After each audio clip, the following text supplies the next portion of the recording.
Pues a ver, desde que tenía pues aproximadamente unos 14 años más o menos, quise empezar a estudiar, o sea, que sabía que quería estudiar una ingeniería. No sabía cuál, empecé a mirar asignaturas pues cuando ya tenía 16 años, 17, y al final me decanté por ingeniería civil porque aparte de tener aparte de de adquirir todos esos conocimientos que te permiten ser muy analítico, conocimientos que te permiten desarrollar habilidades pues muy técnicas. También es verdad que la parte civil me gustaba, lo que es ingeniería técnica, obras públicas, me gustaba porque lo aplica al ámbito más del mundo. O sea, digamos que puedes desarrollarte en el ámbito de aguas, en el ámbito de transportes, en el ámbito de estructuras, y digamos bueno, me gustaba estudiar este tipo de ingeniería porque creo que puedes modificar el mundo que te rodea y hacerlo más cómodo para las personas. No sé, creo que es lo que me hizo decantarme por ITOP.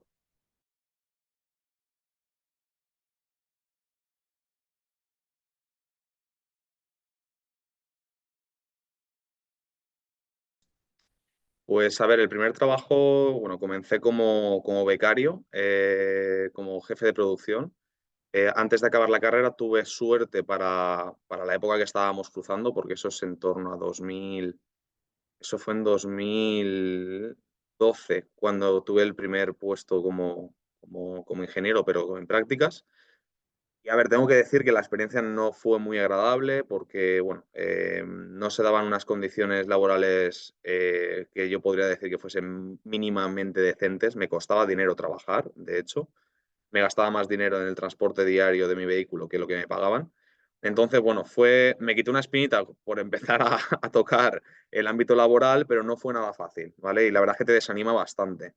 Creo que actualmente ya se ha mejorado en gran medida las prácticas desde las universidades. Es decir, creo que ya hay mejores convenios con las empresas, ya hay unos salarios mínimos que son algo más elevados que antes, y eso igual puede ayudar. Mi experiencia, la verdad es que no fue agradable en los inicios.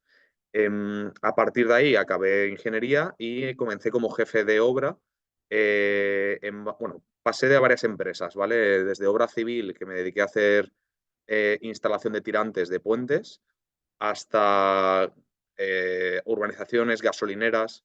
Entonces fui cambiando de empresa a empresa cada año, año y medio, porque quería saber qué era lo que me gustaba. Se me daba bien el trabajo como jefe de obra, porque todo el tema de planificación de planning se me daba genial, y la organización, el tema multitasking, ¿no? Es decir, tener mil tareas a la vez, pelearte con clientes, con proveedores, se me daba bien, pero quería ver en qué ámbito desarrollarme. Entonces, fue ese el motivo por el cual fui cambiando de empresa a empresa, ¿vale?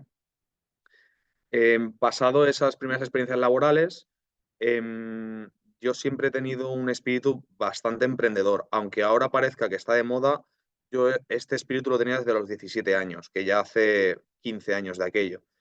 Entonces, hice un MBA a distancia. Eso me permitió adquirir ciertas habilidades a nivel de negocio y decidí salirme del sector y montar una startup. Me presenté a un par de concursos de startups, donde en un fin de semana, digamos, que te hacían desarrollar una idea de negocio, y te anexionabas a un equipo que no conocías de nada. Entonces tenías que desarrollar una idea de negocio en un fin de semana. Eso era algo bastante complicado, que te hacía trabajar muchísimas horas, pero que te daba ciertas habilidades para buscarte la vida, la verdad.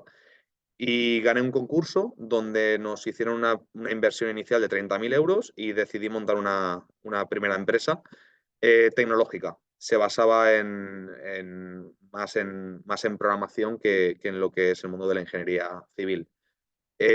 Bueno, y pasado esa experiencia donde conseguimos clientes, tuvimos un equipo de 10 personas, levantamos algo más de inversión, privada y pública. Bueno, pues a los 3 años y medio quebramos y ya volví de nuevo a la ingeniería civil. Ese desarrollo como perfil de negocio y a la vez tener muchos conocimientos técnicos es lo que me ha permitido actualmente dedicarme a lo que me dedico, y es trabajar para una empresa alemana y desarrollar el negocio de esta empresa alemana dentro del mundo de la ingeniería de estructuras en España.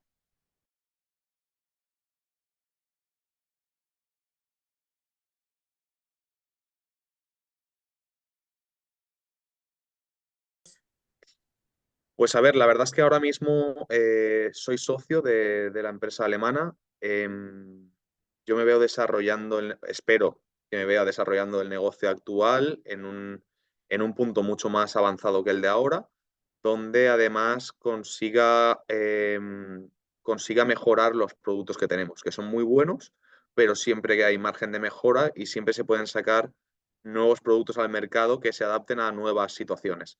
Entonces, me veo aquí porque además nosotros utilizamos plástico reciclado para hacer nuestros productos. Nuestros productos son 100% reciclados. Entonces, dado que la sostenibilidad no es que esté de moda, sino que es una necesidad, pues me veo, ojalá, invirtiendo además en proyectos que sean pro a la recogida de residuos, o puede ser recogida de plásticos del mar y reutilizándolo para hacer productos propios o para terceros.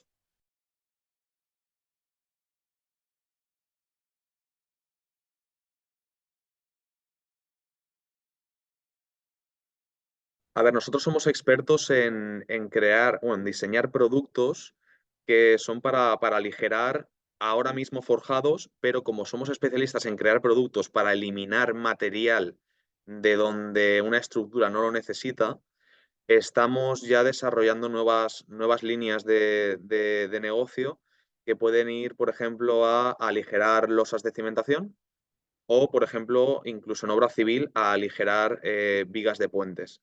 Entonces, estamos en vías de desarrollo de nuevos productos que tengan el mismo concepto, es decir, sabemos cómo se comportan las estructuras, sabemos dónde no hace falta tanto material, que en este caso es el hormigón, estamos especializados en aligerar estructuras de hormigón, entonces estamos en ese camino, en diseñar nuevos productos que solventen necesidades de otra tipología de estructuras y no solo de los forjados de edificación, que es en lo que actualmente estamos.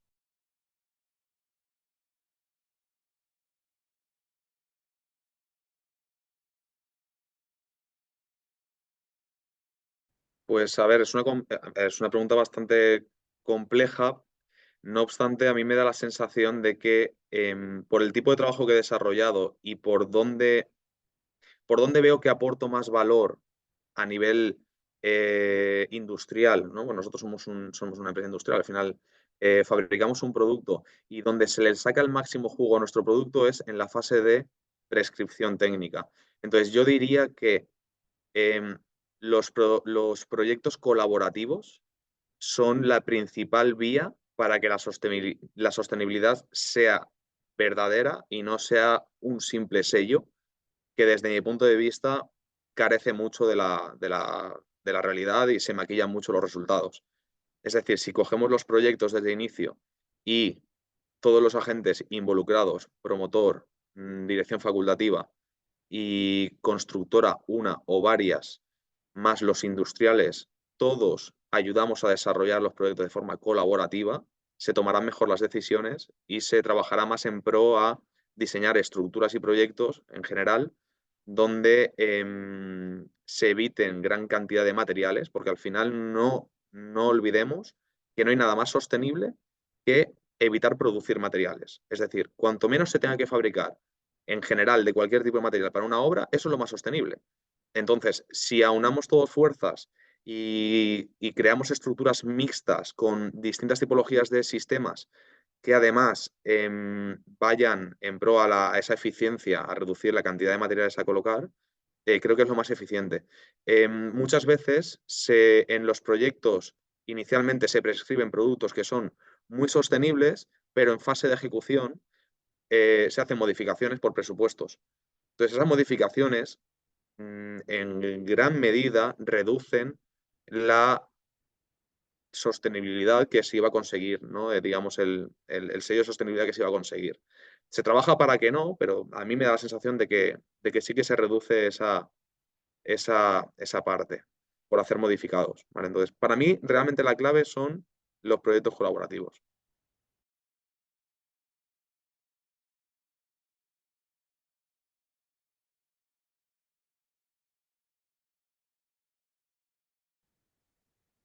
A ver, sí que ya empieza a ser una tendencia generalizada.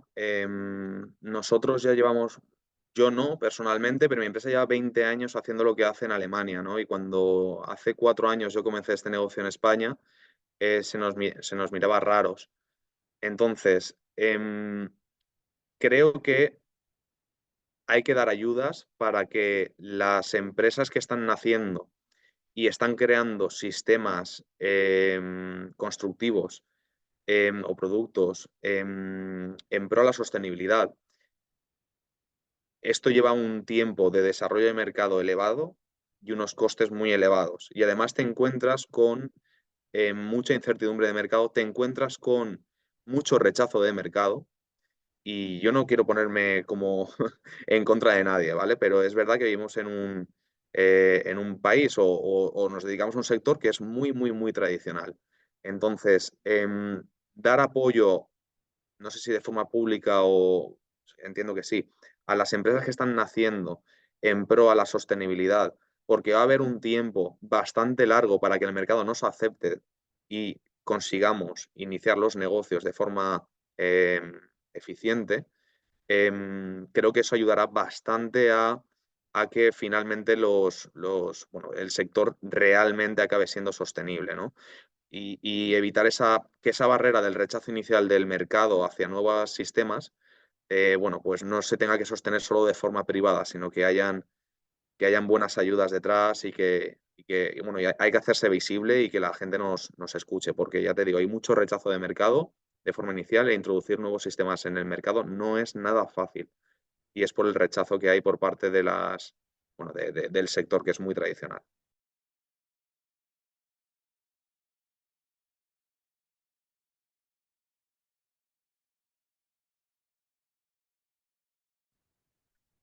Pues a ver, hay varios, ¿vale? Por ejemplo, uno de ellos es la Torre Icon de Valencia, es un rascacielos que diseñó el despacho de arquitectura de Ricardo Bofill. Luego el proyecto de ejecución ya lo hizo otro despacho. Y bueno, ahí fue la primera vez que colaboramos con una constructora de gran renombre en España. Es un proyecto pues, que son 114 metros de altura de edificio. Se optimizó mucho el canto de los forjados. Fuimos a losas de 27 centímetros, cuando con reticular eran 32. Entonces, bueno, la verdad es que fue un proyecto bastante chulo, que era en mi ciudad además, con lo cual bueno, me generó bastante satisfacción. Em, Otro de ellos, por ejemplo, es una vivienda de lujo en Mallorca, que conseguimos luces de 26 metros haciendo losas mixtas, postesado y unidome. Entonces fue la primera punta del iceberg, digamos, o sea, o la primera punta de flecha hacia ese tipo de estructuras. Ahora ya hemos firmado, gracias a este proyecto, hemos firmado una primera estructura muy grande en Madrid. Es un edificio de 25.000 metros cuadrados con losas aligeradas y postesadas. Creo que es creo que es un tipo de estructura muy eficiente que se consigue en cantos mínimos y luces muy amplias. Concretamente, este edificio de Madrid son luces de 14 metros aproximadamente, con un canto pues, de 32, si no recuerdo mal. Entonces, involucrarme en este tipo de proyectos, la verdad que ha sido muy, muy satisfactorio para mí.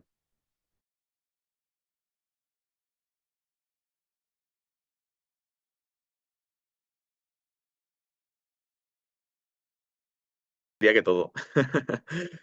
A ver, al final la carrera digamos que te permite tener esa primera semilla germinada, ¿no? Del ámbito de la ingeniería, pero luego esa semilla, pues cuando empieza a crecer, se empieza a ramificar y empiezas a entender un montón de salidas profesionales que hay.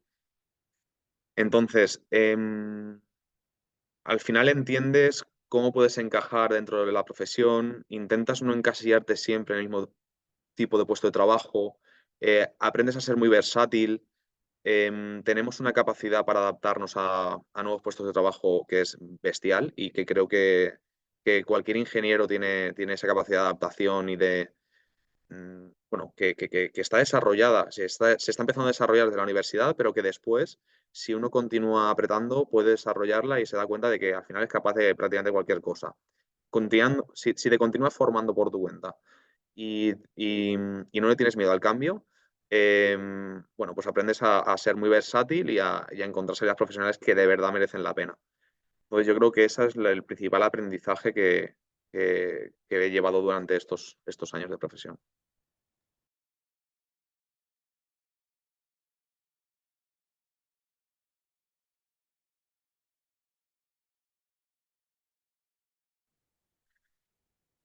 A ver, yo creo que lo que puede fallar quizás sea la comunicación, es decir,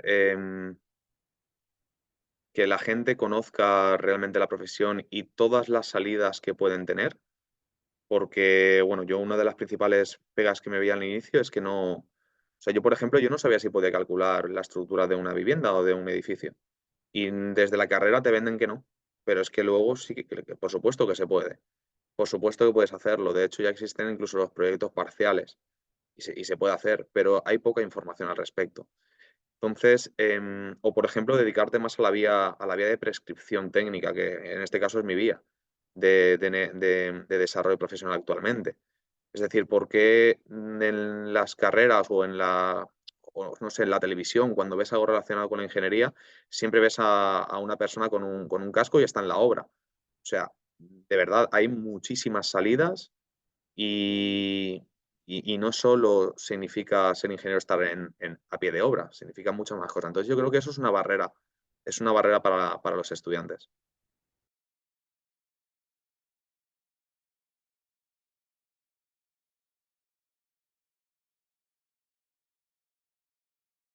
Mm. Yo sí que estudiaría lo mismo, porque como te digo, al final el título no, o sea, el título universitario no te encasilla tanto como la gente cree. O sea, yo conozco mucha gente que estudió mi carrera y han acabado programando, por ejemplo, programando software de cálculo, de estructuras, o otros, por ejemplo, han acabado programando en Python, pero para aplicaciones más tecnológicas de otros sectores. Entonces, yo creo que sí que lo recomendaría estudiar una ingeniería porque te abre muchísimo la mente, te permite desarrollar o sea, unas habilidades blandas, ¿no? Unas soft skills, como le gusta llamar a los ingleses, que otras carreras no. Y creo que te prepara mucho para el día a día, luego en cualquier ámbito laboral. Luego conozco mucha gente que ha estudiado una ingeniería y luego son psicólogos o son profesores.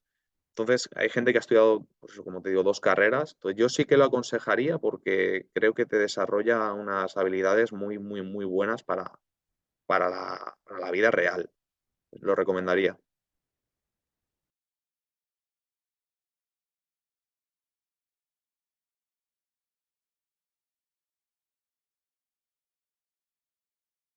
Sí, sí. A ver, además esta situación se da cuando estás estudiando la ingeniería técnica o estás estudiando la superior y te quieres pasar a la técnica porque no sabes si te gusta del todo la carrera o porque no te apetece dedicarle más años. A ver, creo que hay mucha desinformación. em, y, por ejemplo, desde mi punto de vista, creo que lo más óptimo para cualquier persona que vaya a estudiar una ingeniería es primero estudiar una ingeniería más generalista, estudiar una ingeniería básica, entre comillas, básica me refiero a la primera capa de la ingeniería, y luego especialízate. Para eso no quiero decir que los ingenieros de caminos, o sea, que ingeniería de caminos no valga la pena estudiarla, no estoy diciendo eso, ni muchísimo menos, ¿vale? Pero yo lo que sí que he visto en el mercado y como he visto que la gente se ha adaptado mejor, es aquella gente que ha estudiado en ingeniería técnica y después se ha especializado en algo concretamente, pues o en estructuras, o en hidráulica, o en aguas, pero haciendo másters luego especializados en cada cosa. Por ejemplo, yo me dedico a la edificación. ¿Quién tiene más competencias? ¿Un ingeniero de caminos o un ingeniero técnico de obras públicas? En la carrera nos venden que no tenemos ninguna competencia en edificación, con lo cual estamos en las mismas.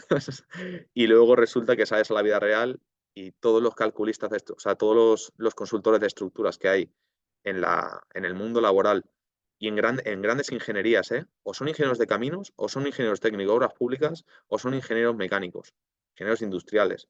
Entonces, incluso hay otras carreras que se meten dentro de la nuestra y al final lo que es válido es la capacidad técnica de cada uno, cómo se ha desarrollado luego y profesionalizado mediante títulos, pues, másters o cursos de algunas plataformas que son muy buenas, son muy buenos cursos impartidos por grandes catedráticos de nuestro país. Y bueno, luego hay que pelearse con los colegios un poco para que te expliquen hasta dónde llega tu responsabilidad y hasta dónde llega la responsabilidad de la otra persona implicada en un proyecto. En mi caso de edificación, ¿no? Hasta dónde llega la responsabilidad del arquitecto y hasta dónde llega tu responsabilidad como consultor de estructuras.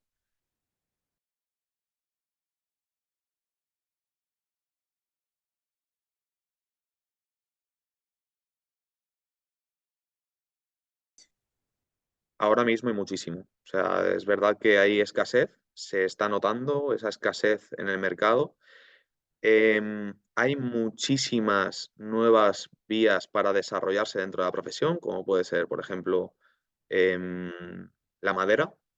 La madera es una tendencia que cada vez va a ir cogiendo más fuerza y es una muy buena solución estructural.